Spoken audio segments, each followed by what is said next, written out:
Hi, this is Lorena from Ink and Lace, and I would like to show you the one finished bullion picot. This was what we started with, but I wanted to show you that you can do also a different design. So what I did here, I did less bullions. We have 13 here, but I made only 7.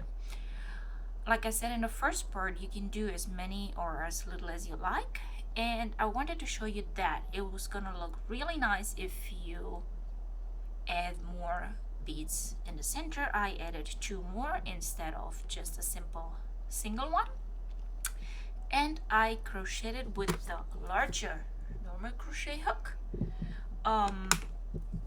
picots all around, right? So let me know if you do one of these or one of these.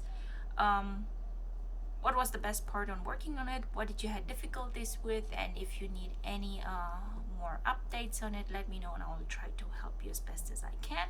This is how the back looks like. You can leave it like that, or you can add a simple crochet circle like I did on the back here. So let me know what you like best. These are the earrings that came out using this design. Chandelier flower earrings.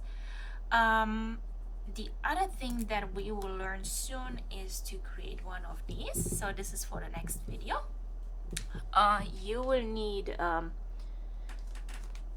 embroidery hoop, a small one, a large one, depending what you have. Simple cotton. I used cotton from a blouse that I'm not wearing anymore. You can also go buy cotton, and you will need different flowers design. I will always create first with you that, and then we will add the Romanian points lace to it. So thanks for watching.